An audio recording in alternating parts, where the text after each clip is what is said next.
Pai Santo, nós te agradecemos pelo privilégio de estarmos aqui te adorando no último dia do ano de 2023, entoando cânticos, Senhor Deus, de louvor a Ti.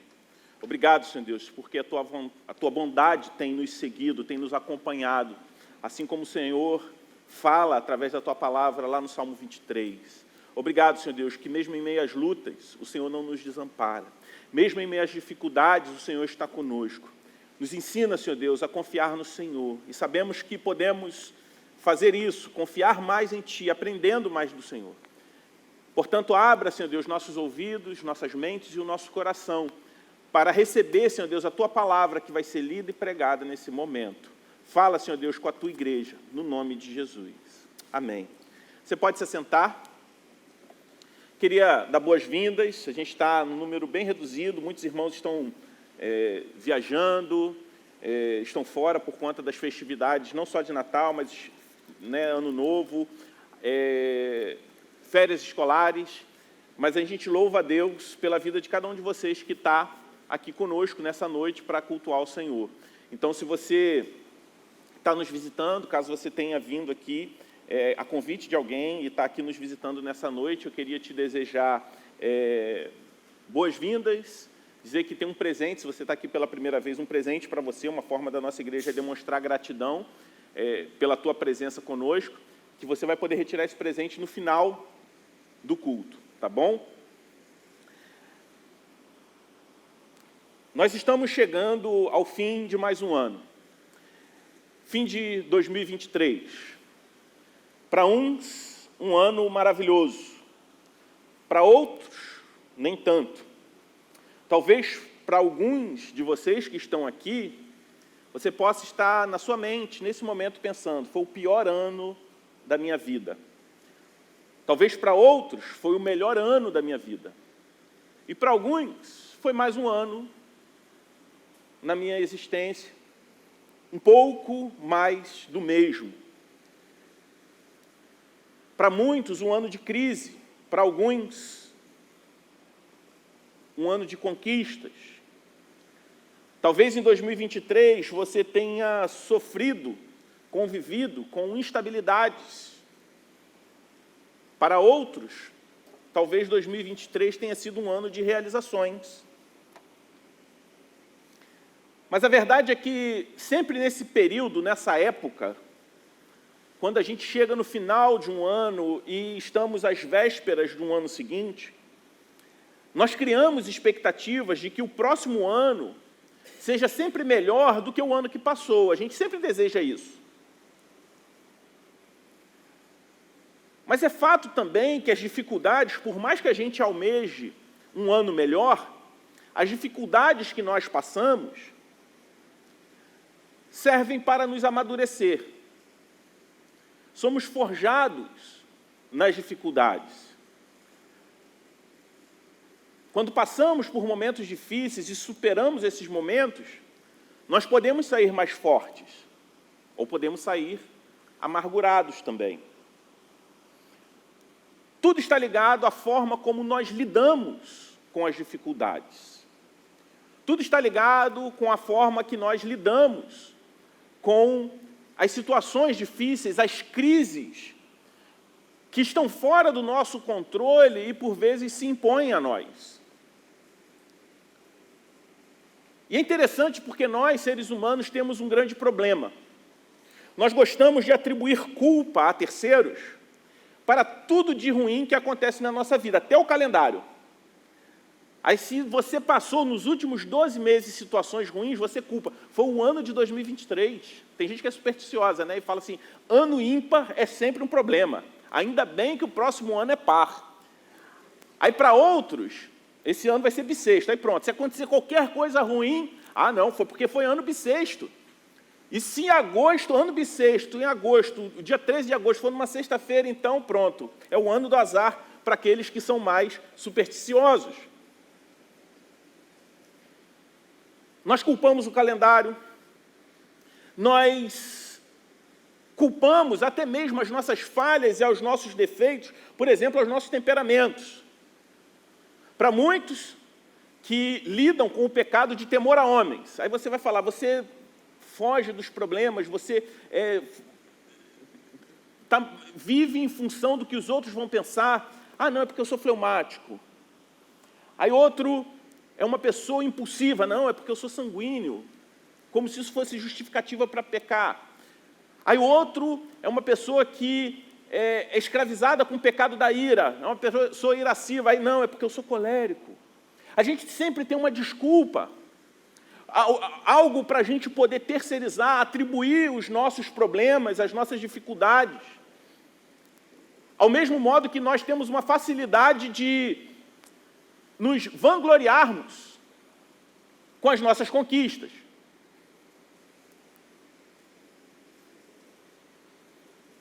Por outro lado, às vezes as crises que nós passamos nos fazem olhar também apenas para os aspectos negativos da vida, quando as crises nos tornam pessoas amarguradas. Por isso é muito importante que você olhe para trás, para o ano de 2023, e não foque nas crises. Mas olhe para trás e veja quantos motivos de agradecimento você tem pelo ano que passou. Mesmo que a tua carne, o teu coração, tente te seduzir a enfatizar, a evidenciar mais os pontos negativos. Nessa noite de 31 de dezembro, última noite do ano, dia mundial onde as pessoas fazem, criam projeções, resoluções para o próximo ano, avaliam o ano que passou. Eu gostaria de, a partir da história de uma família narrada na Palavra de Deus, pensar em algumas resoluções para 2024, algumas atitudes que nós devemos ter em meio às dificuldades que certamente nós passaremos. É fato que as dificuldades elas chegam em proporções diferentes para cada um de nós. Alguns enfrentam mais, outros menos dificuldades. Mas é certo que todos nós passaremos por elas. E a nossa reflexão nessa noite vai ser lá no livro de Ruth, no Antigo Testamento, no primeiro capítulo. Eu queria ler os 5 primeiros versículos, nesse momento, onde a palavra de Deus nos traz a história de uma família que passou por uma grande crise e a forma como eles lidaram com essa crise. Ruth 1, do versículo 1 ao versículo 5, nesse primeiro momento. Após a leitura, você pode manter a sua Bíblia aberta, nós vamos pincelar alguns outros versículos até o versículo 20. Tá? A palavra de Deus diz assim: nos dias em que os juízes julgavam, houve fome na terra de Israel. E um homem de Belém de Judá foi morar por algum tempo na terra de Moabe, com sua mulher e seus filhos. Este homem se chamava Elimeleque, e sua mulher se chamava Noemi. Os filhos se chamavam Molom e Quilion. Eram eufrates de Belém de Judá. Foram à terra de Moabe e ficaram ali. Algum tempo depois, Elimeleque, o marido de Noemi, morreu, e ela ficou sozinha com os 2 filhos. Eles casaram com 2 mulheres moabitas. O nome de uma delas era Orfa, e o nome da outra era Ruth. E ficaram ali quase 10 anos. Depois morreram também Malom e Quilion, os 2 filhos de Noemi. E assim ela ficou sozinha, sem os 2 filhos e sem o marido. Essa é a palavra de Deus para nós. Quando a gente olha para esses 5 primeiros versículos da palavra de Deus aqui no livro de Ruth, nós vemos a situação de uma família em crise. A situação de uma família que passava por uma crise. E diante dessa crise, que a família de Noemi, agora viúva, passava, nos mostra também alguns problemas na decisão do seu falecido marido, Elimeleque. Eles eram de Belém, a terra que era conhecida como a terra do pão, que naquela época faltava pão, havia uma grande crise, uma fome ali em Belém. E aquela crise, ela foi provocada lá em Belém por conta da infidelidade do povo de Israel a Deus. A terra ela estava sem um rei, os juízes que estavam governando, que estavam julgando todas as causas, e sem um governo, o povo enfrentava uma crise não só econômica, mas também uma crise moral e espiritual. Havia uma guerra civil, o povo estava dividido, o povo, além de dividido e em crise econômica, o povo estava incrédulo. Diante da maldade, o povo havia se tornado igualmente cruel e violento, e a maldade ali entre o povo de Israel só aumentava.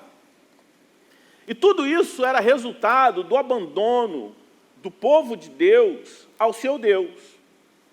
E diante desse cenário, nós vemos a história de uma família, a família de Elimeleque.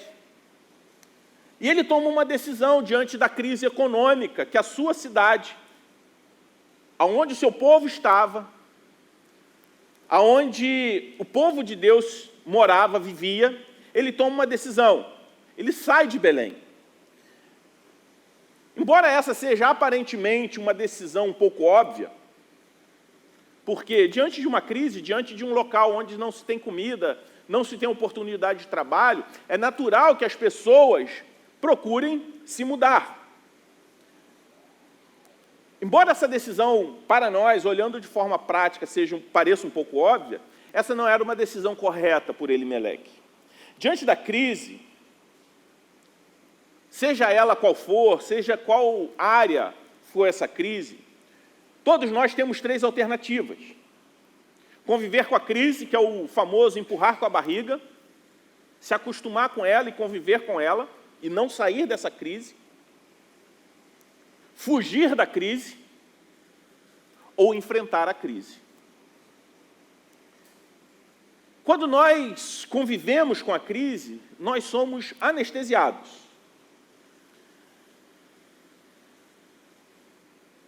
E sem perceber, a gente vai se tornando amargurado, porque ninguém consegue ficar bem convivendo, se acostumando com uma crise, convivendo com uma crise ali.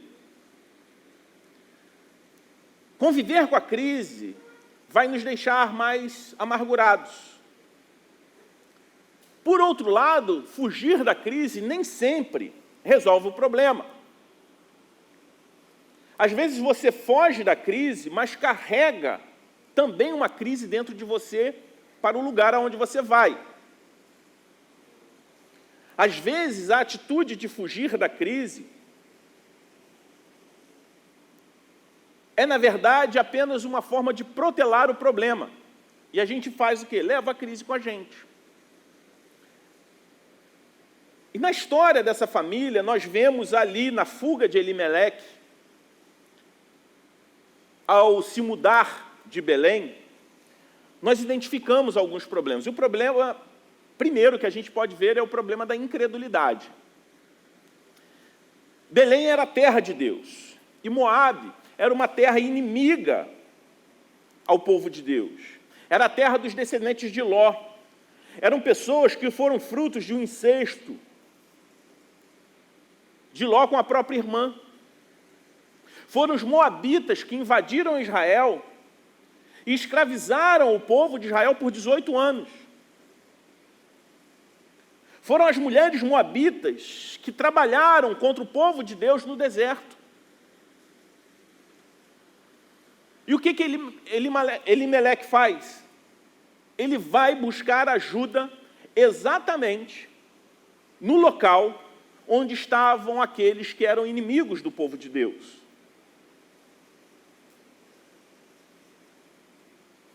Elimeleque não era alguém alienado, ele sabia desse histórico. Ele sabia para onde ele estava indo, ele conhecia a história do seu povo. Mas ele preferiu acreditar que poderia ser abençoado na terra inimiga e não na terra de Deus. Às vezes a incredulidade nos faz acreditar assim. Às vezes a incredulidade nos leva a acreditar que podemos ser mais abençoados fora de onde Deus nos colocou e vamos procurar solução em terra inimiga. Nós fugimos da crise, ao invés de enfrentar a crise, orientados pela palavra de Deus, orientados pelo Espírito Santo de Deus, nós vamos buscar alternativas fora do plano de Deus. Não necessariamente uma mudança geográfica, como foi no caso de Elimeleque, mas buscando alternativas segundo o homem e não segundo a palavra de Deus para as crises que nós estamos enfrentando. Às vezes a crise ela vem, por exemplo, no casamento. Algo que foi instituído por Deus.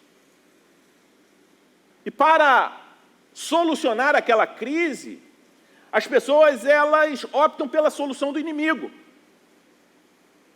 E fogem da crise no casamento ao invés de enfrentar aquela crise. Da mesma forma, quando nós convivemos com ela. E aquela relação vai se tornando amargurada. Existem aqueles que enfrentam crises financeiras. E ao invés de enfrentar a crise, refletir, correr atrás, buscam alternativas ilícitas para resolver o seu problema. Aceitam atalhos para resolver a crise. Optam por meios desonestos para superar a crise. Às vezes a crise ela está na igreja. Eu não estou falando de crises doutrinárias, uma igreja que se desviou da palavra. Mas às vezes crises na convivência, crises de relacionamento. E ao invés de eu me reconciliar, ao invés de eu enfrentar aquela crise e cooperar e trabalhar, eu troco de lugar. E em poucos anos eu já passei por dezenas de comunidades de fé diferentes e nunca acho um lugar. Sabe por quê? Porque toda igreja, independente, eu não estou falando de questões doutrinárias, teológicas, nós vamos conviver com pessoas. E você está sempre fugindo da crise, do relacionamento com seus irmãos em Cristo. Você não está disposto a perdoar e ser perdoado, a reconciliar. E começa a justificar o seu erro com a crise, seja em qual área que for, seja no seu casamento, na área financeira, no seu trabalho, ou até mesmo na sua comunidade de fé. Quando nós agimos assim, nós estamos agindo como Elimeleque agiu. Estamos honrando ao nosso inimigo e não a Deus, porque nós estamos optando pelo caminho do coração humano e não da palavra de Deus. Os relacionamentos se tornam descartáveis, pessoas se tornam descartáveis. Tudo isso porque eu tenho uma dificuldade em lidar com a crise de qualquer natureza. Nós não acreditamos mais que Deus, Ele pode nos capacitar a enfrentar uma crise. Isso é um sinal de incredulidade. Quando nós olhamos para a crise que estamos passando e não cremos na providência de Deus sobre aquela crise, sobre aquela situação que nós estamos passando e buscamos um atalho. Nós fugimos. Elimeleque, ele foi incrédulo ao trocar Belém por Moabe. E qual foi a consequência dessa incredulidade de Elimeleque? Assim como as consequências que são frutos da nossa incredulidade. Elimeleque, ele trocou a crise financeira, econômica, pela morte dos seus 2 filhos. Por 3 funerais, na verdade, a família enfrentou. Morreu Elimeleque e os seus 2 filhos. Noemi, ao seguir o seu marido, aquela família, ela trocou isso. E lá em Moabe, todos os 3 morreram, os homens da família morreram. E às vezes, nós estamos buscando soluções contrárias à palavra de Deus e estamos agindo como Elimeleque, trocando um problema por um outro muito maior, acreditando que aquele outro problema é a solução do problema anterior. Porque nós estamos fugindo segundo o caminho do homem e não enfrentando de acordo com o caminho de Deus. Assim como Elimeleque, por vezes nós não cremos que Deus pode nos abençoar dentro de uma crise, a enfrentar essa crise, superar essa crise e restaurar aquela situação para a glória dele. Essa primeira atitude, essa primeira característica na vida dessa família, a incredulidade, nos leva a sermos encorajados a examinar profundamente todas as nossas crenças, a nossa fé, as nossas dúvidas. Precisamos identificar as áreas das nossas vidas onde a incredulidade tem tomado conta, tem crescido. Talvez você esteja sendo levado a confiar em soluções humanas ao invés de confiar na providência divina. Meu irmão e minha irmã, nós precisamos desenvolver uma fé ativa, não apenas intelectual. A nossa fé, ela não deve ser apenas um acúmulo de conhecimentos a respeito de Deus, mas ela precisa ser uma fé prática. Precisamos colocar a nossa fé em prática. Confiar em Deus nas decisões diárias, sejam essas decisões grandes ou pequenas, especialmente em momentos que passamos por incertezas, especialmente em momentos de crise. A fé genuína está enraizada em um relacionamento pessoal e contínuo com o nosso Deus. Eu e você precisamos buscar diariamente um relacionamento mais profundo com Deus, através da oração, através da leitura da palavra de Deus, da meditação na palavra de Deus, através do serviço uns aos outros, da vida comunitária, e assim sermos fortalecidos em nossa fé, e não agirmos como incrédulos diante dos desafios que são colocados à nossa frente. Quando colhemos os frutos da incredulidade, geralmente expomos outros problemas. E aqui na história da família de Noemi, nós vemos o problema da dissimulação. Eu queria voltar ao texto bíblico e ler do versículo 6 ao versículo 15. Você pode acompanhar na sua Bíblia e no texto projetado também. A palavra de Deus diz assim: Então Noemi voltou à terra de Moabe com as suas noras, porque ainda em Moabe ouviu que o Senhor havia se lembrado do seu povo, dando-lhe alimento. Assim, ela saiu do lugar onde havia morado e as duas noras estavam com ela. Enquanto caminhavam, voltando para a terra de Judá, Noemi disse às suas noras: Vão agora e voltem, cada uma para a casa de sua mãe, e que o Senhor seja bondoso com vocês, assim como vocês foram bondosas com os que morreram e comigo. O Senhor faça com que vocês sejam felizes, cada uma na casa do seu novo marido. E deu um beijo em cada uma delas. Elas, porém, começaram a chorar alto e lhe disseram: nós iremos com a senhora para junto do seu povo. Mas Noemi disse: Voltem, minhas filhas, por que vocês iriam comigo? Vocês acham que eu ainda tenho filhos no meu ventre para que vocês se casem com eles? Voltem, minhas filhas, vão embora, porque sou velha demais para ter marido, e ainda que eu dissesse, tenho esperança, ou ainda que essa noite tivesse filhos, vocês iriam esperar até que eles viessem a crescer? Ficariam tanto tempo sem casar? Não, minhas filhas, a minha amargura é maior do que a de vocês, porque o Senhor descarregou a sua mão contra mim. Então, de novo, choraram em alta voz. Orfa, com um beijo, se despediu de sua sogra, porém Ruth se apegou a ela. Então Noemi disse: Veja, a sua cunhada voltou para o seu povo e para os seus deuses. Vá você também com ela.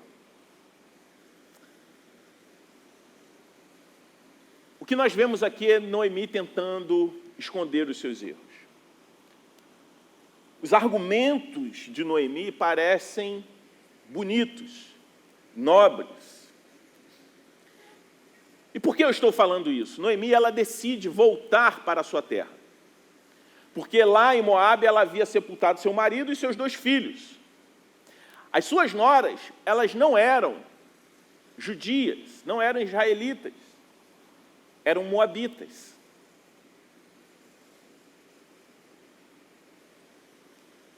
Naquele momento, nós vemos Noemi tomando uma decisão correta, mas com a motivação errada. Ela pode ter voltado por medo, por causa do recurso, que agora a crise tinha passado lá em Belém. Mas nós não vemos aqui Noemi fazendo uma confissão de pecados, por ter abandonado a Deus, por ter saído do meio do povo de Deus e ido para uma terra pagã.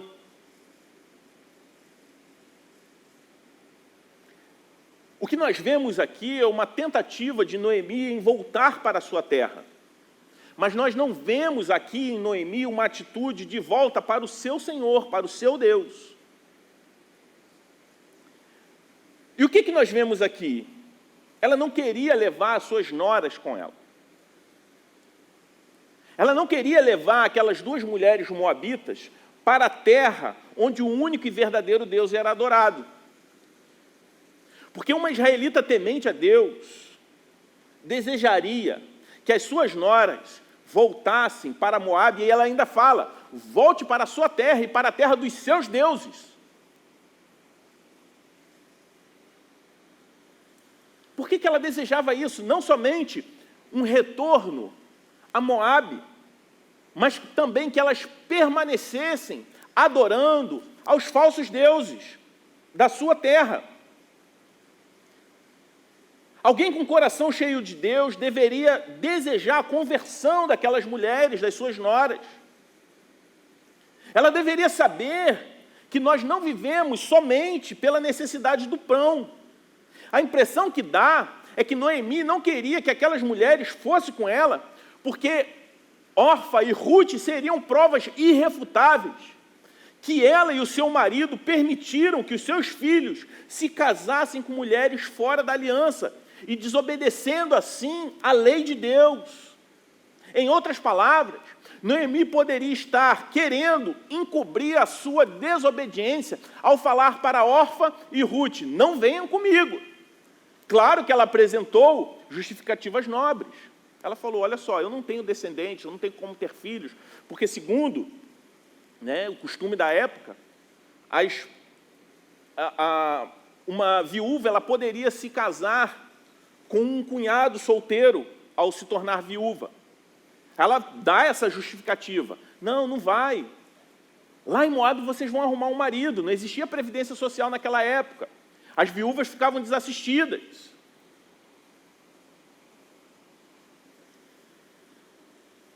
E é interessante porque Noemi ela está fazendo exatamente como muitas vezes nós fazemos.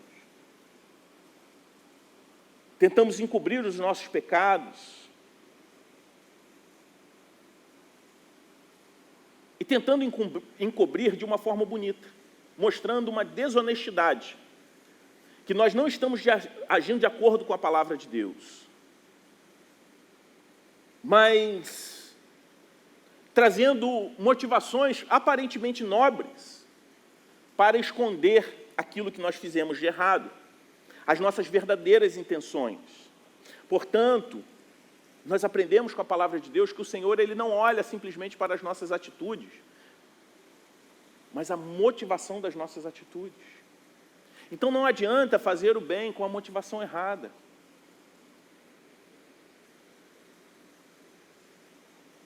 E por vezes nós fazemos isso, nós nos escondemos em atitudes, em discursos que aparentemente são nobres. Mas por trás existem motivações pecaminosas, frutos de orgulho, egoísmo e uma diversa quantidade de pecados do coração. Nós não vemos uma confissão por parte de Noemi. Não há uma confissão. Se não há confissão, não há arrependimento. O verdadeiro arrependimento implica confissão de pecados com honestidade e quebrantamento. Provérbios 28, 13 diz: quem encobre suas transgressões jamais prosperará, mas o que as confessa e abandona alcançará misericórdia.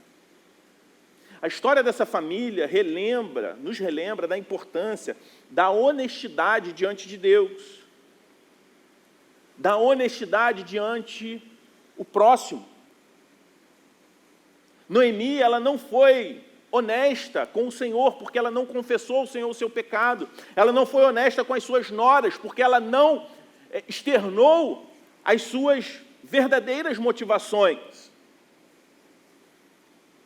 E olhando para a atitude de Noemi, nós somos lembrados que devemos ser transparentes sobre os nossos erros e pecados, ao invés de tentar escondê-los. E como nós fazemos isso? Através da confissão e do arrependimento. O arrependimento genuíno envolve tanto confissão quanto mudança de comportamento. Confesse seus pecados a Deus e busque maneiras concretas em mudar aquilo que está errado, aquilo que você confessou, aquilo que você tem feito de errado. Quando agimos fora da vontade de Deus, fruto da nossa incredulidade, não confessamos os nossos pecados, mas escolhemos encobri-los, nós estamos caminhando para o terceiro e último problema que nós vemos aqui, que é o problema da amargura, como nós lemos. Isso se torna ainda mais claro quando nós olhamos para o versículo 20. A palavra de Deus diz assim: porém, ela lhes dizia: não me chamem de Noemi, mas de Mara, porque o Todo-Poderoso me deu muita amargura. Nesse ponto, Noemi chega a Belém. Ela conseguiu convencer Orfa, que era uma de suas noras, para voltar lá para Moabe, mas ela não conseguiu se livrar de Ruth. E ela chega como em Belém? Amargurada. A amargura em Noemi era fruto da sua falta de confissão. E como isso se expressa? A partir da tentativa humana de culpar a Deus pelos seus próprios erros. No texto que nós lemos anteriormente, ela diz que Deus era o responsável, Ele depositou a sua mão de ira sobre a vida dela, e agora ela diz que a sua amargura era algo que Deus havia lhe dado. Quando ela diz: o Todo-Poderoso me deu muita amargura.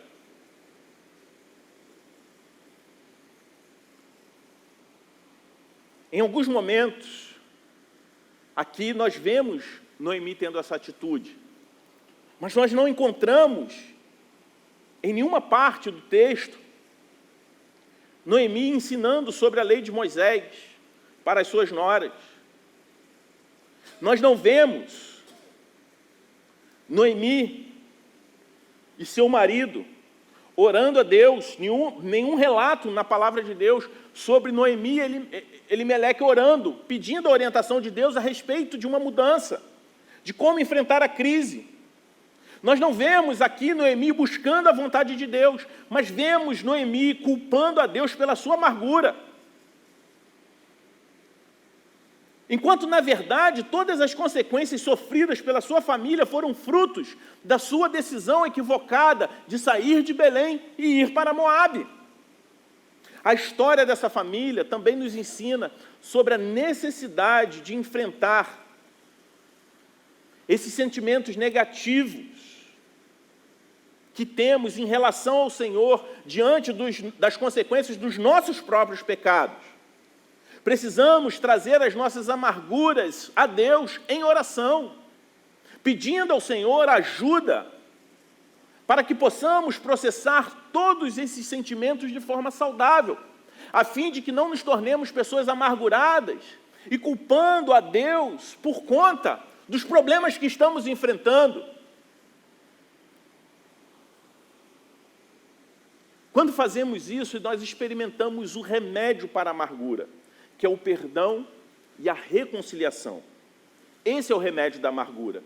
A importância de colocar diante do Senhor todas as nossas questões, ser perdoado por Ele e desfrutar da reconciliação que temos com Deus em Jesus Cristo. E como reflexo desse relacionamento de perdão e reconciliação que temos com o Senhor, nós precisamos também perdoar e reconciliar. O reflexo prático de que não somos tomados pela amargura diante dos nossos pecados, mas colocamos aos pés da cruz, nos colocamos diante do Senhor, pedindo perdão, nos reconciliando com Ele. O aspecto prático é o perdão que nós damos aos outros e a reconciliação com aqueles que nos feriram.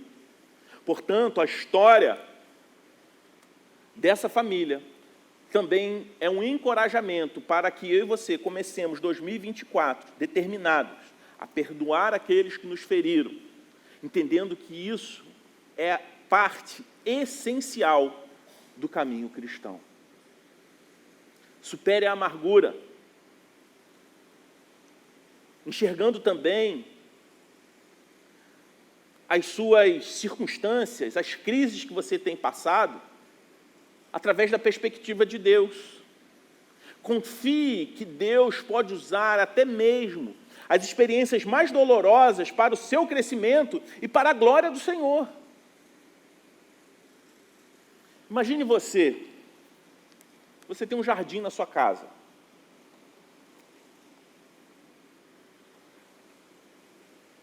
E lá, você tem uma árvore. Aí aquela árvore, que já foi muito forte e saudável, ela começa a se enfraquecer. As folhas começam a murchar, seu tronco começa a apodrecer, e você, o dono daquela árvore ali, começa a ficar preocupado. Aí você começa a pensar em soluções. Aí você rega mais, bota mais água, aí piora. Aí você fala, então eu tenho que botar menos água. Aí também continua piorando. Aí você muda o fertilizante. Aí você poda alguns galhos e não resolve. Nada funciona. Aí quando você vê que você não tem mais o que fazer, você chama um especialista. Isso acontece lá em casa. Minha esposa ela não se dá muito bem com plantas. Aí quando isso começa a acontecer, ela liga para a Suzana. Aí Suzana, que entende de planta, dá orientação para ela. Imagine que está acontecendo isso. Aí você chama um especialista. Aí o especialista chega lá, você fez aquele monte de coisa, tentou aquele monte de solução que não deu certo. O especialista diz, olha só, você plantou a árvore do lado de uma fonte de água poluída. Essa árvore, que deveria estar recebendo nutrição, ela está recebendo, na verdade, substâncias que estão a matando. É como se essa árvore estivesse sendo lentamente envenenada nas suas raízes, por conta do local onde ela está plantada. Esse dono da árvore é como se fosse Elimeleque, na sua decisão de se mudar para Moabe. Ele viu os problemas, ele viu a crise de fome em Belém, ele tentou resolver da maneira que achou melhor. Ele se mudou. Assim como você, desesperado com a sua árvore morrendo, botou mais água, botou menos água, mudou o fertilizante, podou, fez um monte de coisa e nada funcionou. Por quê? Porque você foi tentando dar o seu próprio jeito, ao invés de diagnosticar a raiz do problema. Elimeleque, ele sem perceber, ele estava se aproximando de uma fonte poluída, que era a terra de Moabe, que ao contrário de fornecer a solução para a crise, a sua mudança para Moabe estava exacerbando o problema. Assim como o dono dessa árvore, muitas vezes em nossas vidas, nós enfrentamos crises e buscamos soluções rápidas, sem considerar plenamente as suas implicações espirituais e morais para aquela solução. Por vezes, recorremos à incredulidade para lidar com as crises que enfrentamos, pensando que sabemos o que é melhor para resolver o problema do que o próprio Deus através da sua palavra. Aí nós vemos que as coisas não estão funcionando muito bem, da forma como a gente agiu. Aí a gente entra na fase da dissimulação, assim como Noemi, dissimulando as nossas falhas, encontrando desculpas, pretextos. E, finalmente, nós nos tornamos amargurados quando as soluções que nós buscamos fora da vontade de Deus começam a falhar conosco. Por isso, eu gostaria de concluir fazendo a seguinte reflexão para a minha vida e para a sua vida no início desse ano de 2024, que está prestes a começar. A quem temos atribuído as nossas falhas e os nossos fracassos?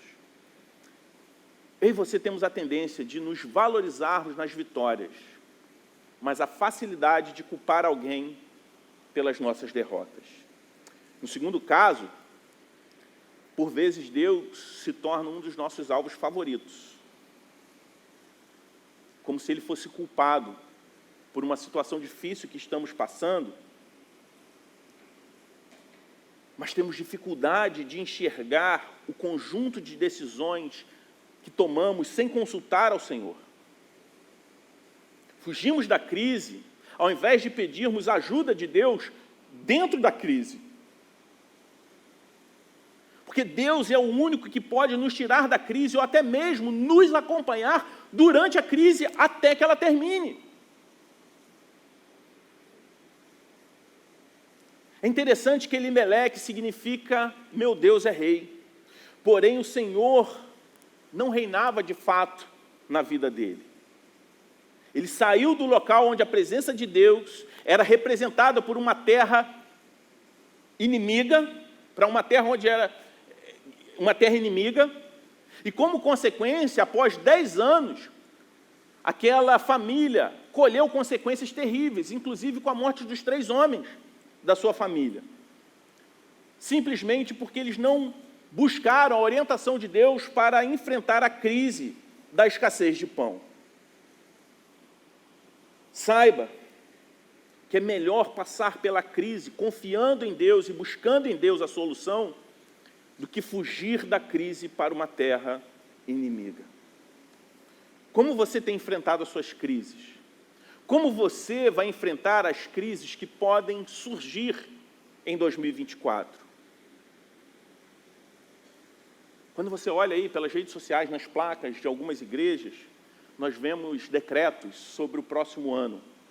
Eu fico imaginando na virada de 19 para 20. Teve gente que tirou prints, né? O pessoal depois apagou rapidinho. O ano de 2020 vai ser o ano da conquista, da expansão, não sei o que, foi o quê? O ano da pandemia. Ninguém pode decretar o que o próximo ano vai ser, se vai ser o ano da vitória, ou da derrota, da colheita, da escassez, da multiplicação, do crescimento. Mas você pode e deve decidir descansar na vontade de Deus em meio a qualquer circunstância, confiando que Ele está com você, independente da circunstância, seja ela uma circunstância de crise ou uma circunstância de prosperidade. Então, a minha palavra para você é que você comece esse ano, mais do que fazendo resoluções, isso é bom, colocar metas, planos, mas que, acima de tudo, a sua maior resolução é buscar ter mais fé no Senhor, entendendo que Ele está com você, e que você precisa confiar nele e não agir como um incrédulo diante das eventuais crises que podem surgir à tua frente. Você confia no Senhor? Você confia na palavra de Deus? Então não fuja, não haja como um incrédulo, mas busque no Senhor a orientação e a solução, não só para os fracassos, não só para as crises, mas na forma como você também vai lidar com os seus eventuais sucessos. Por vezes, nós não nos perdemos na crise, mas nos perdemos em nosso sucesso. Às vezes, nós temos a facilidade de nos aproximar do Senhor na crise, mas quando vem o sucesso, a gente se esquece dele.